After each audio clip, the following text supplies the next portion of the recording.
আসসালামু আলাইকুম। সবাইকে স্বাগত জানাচ্ছি বিডি দর্পণের নিয়মিত আয়োজন আজকের দুনিয়ায়। আপনাদের সাথে আছি আমি ফারজানা নিসা। চলুন জেনে নেওয়া যাক সারা দুনিয়ায় এ পর্যন্ত ঘটে যাওয়া প্রধান খবরগুলো। পাকিস্তান সীমান্তের কয়েকটি স্থান লক্ষ্য করে হামলা করেছে তালেবান বাহিনী। আফগানিস্তানের প্রতিরক্ষা মন্ত্রণালয় এই কথা জানিয়েছে। আফগানিস্তানে পাকিস্তানের বিমান হামলার কয়েকদিন পরেই আফগানিস্তানের পক্ষ থেকে এই হামলার ঘটনা ঘটেছে।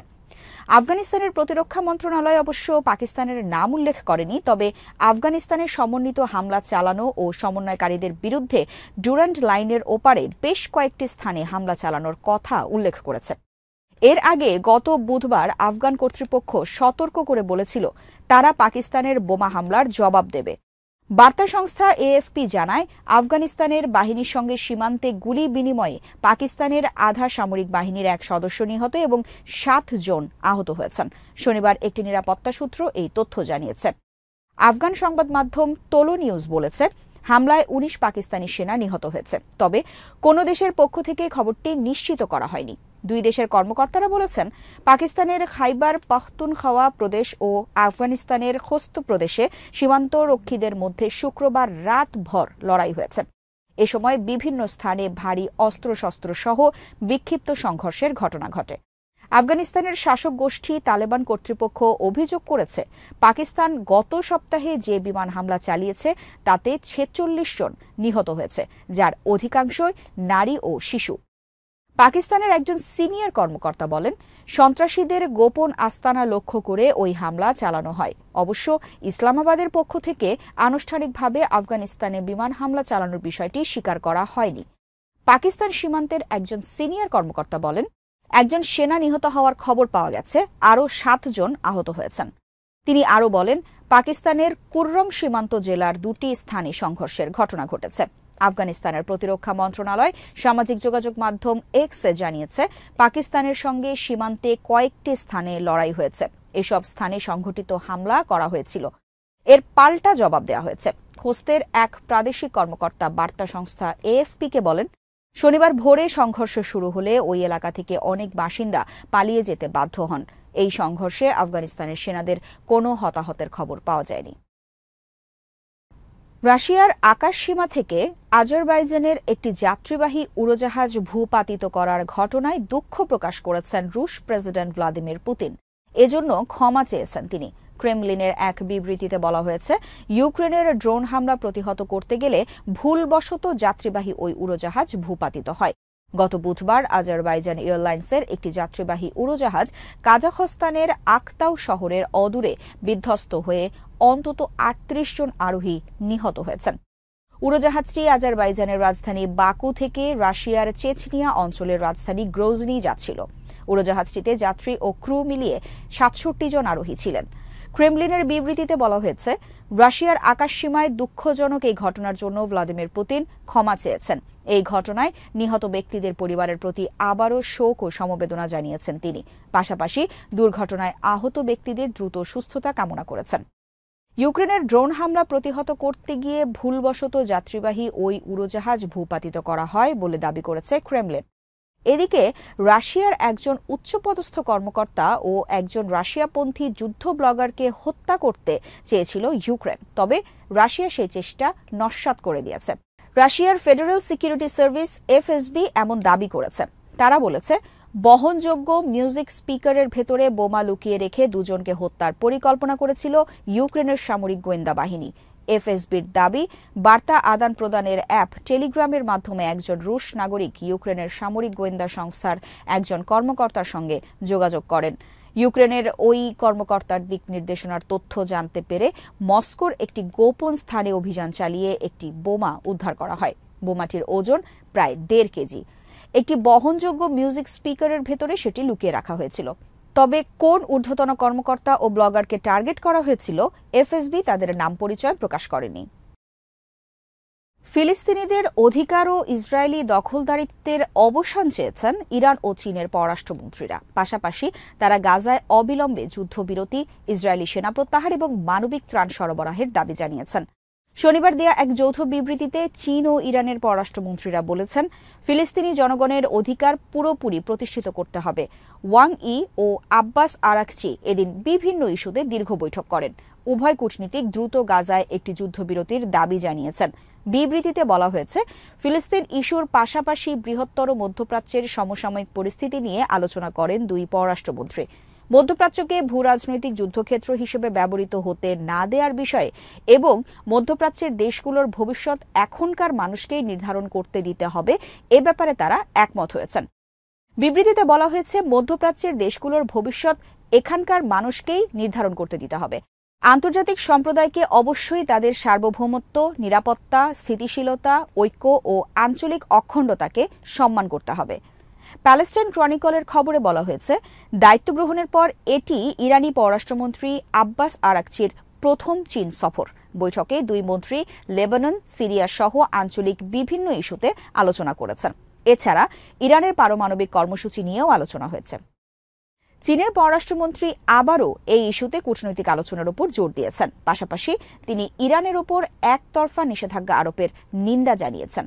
প্যালেস্টাইন ক্রনিকল বলছে, ইরান বরাবরই ফিলিস্তিনি প্রতিরোধ আন্দোলনের পক্ষে উচ্চকণ্ঠ। অন্যদিকে চীন ফিলিস্তিনিদের অধিকার ও তাদের ওপর ইসরায়েলি নিপীড়নের সমালোচক।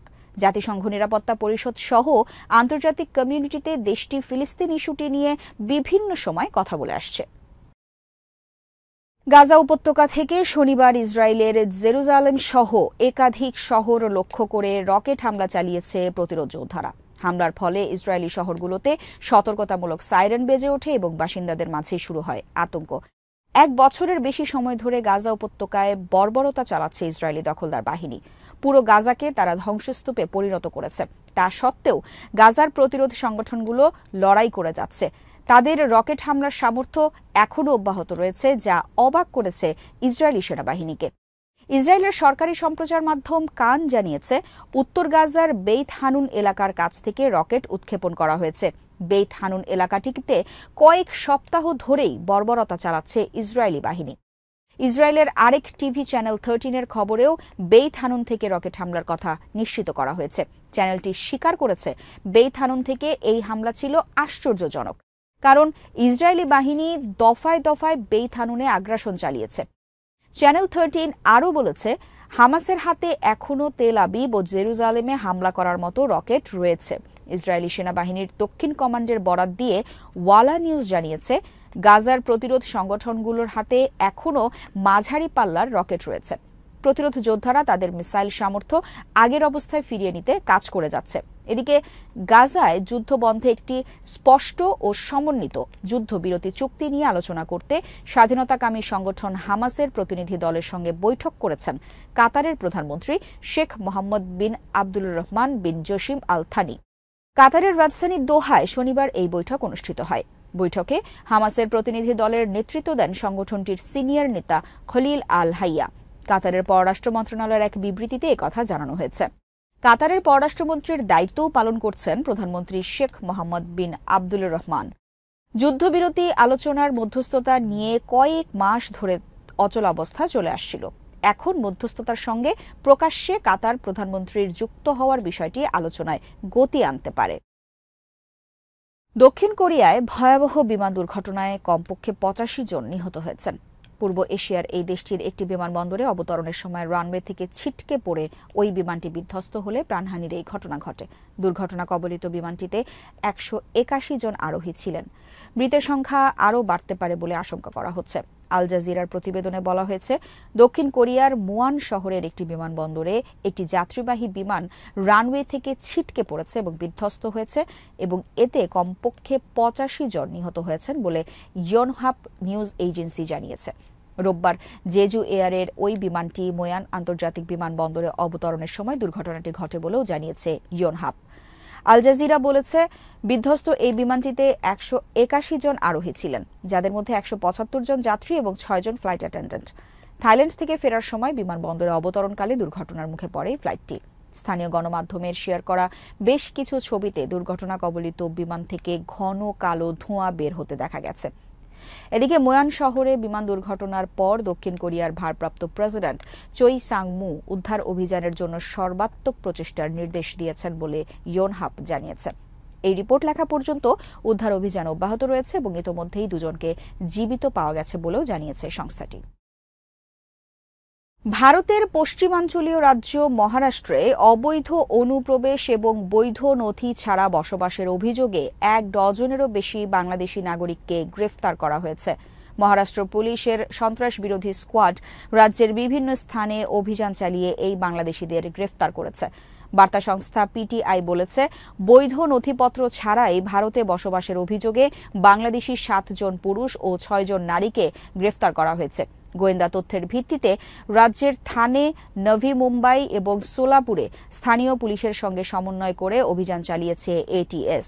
স্থানীয় কর্মকর্তারা বলেছেন, বেআইনি প্রবেশের সুযোগ রয়েছে সন্দেহজনক এমন নির্দিষ্ট কিছু রুট ও এলাকায় গত 24 ঘণ্টা তল্লাশি চালিয়েছে কর্তৃপক্ষ।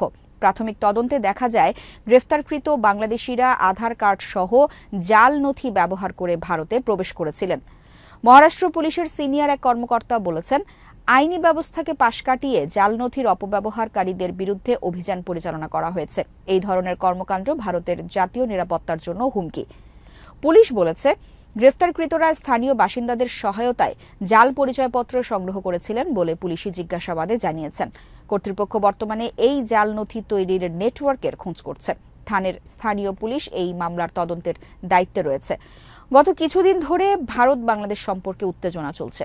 গণ আন্দোলনে শেখ হাসিনা সরকারের পতন এবং শেখ হাসিনার ভারতে পলায়নের পর দিল্লি ঢাকা সম্পর্ক অনেকটাই শীতল হয়ে পড়েছে। ভারত দীর্ঘদিন শেখ হাসিনাকে সমর্থন দিয়ে যাওয়ায় তার আকস্মিক পতন মেনে নিতে পারেনি। এছাড়া ভারতের ক্ষমতাসীন বিজেপিও গত কিছুদিন ধরে বিভিন্ন রাজ্যে অবৈধ বাংলাদেশিদের তাড়ানোর বিষয়ে। আজ এখানেই শেষ করছি। সবাই ভালো থাকুন, সুস্থ থাকুন আর দেখতে থাকুন বিডি দর্পণ। চ্যানেলটি ভালো লাগলে সাবস্ক্রাইব করুন, সংযুক্ত থাকুন আমাদের ফেসবুক পেজে। আল্লাহ হাফেজ।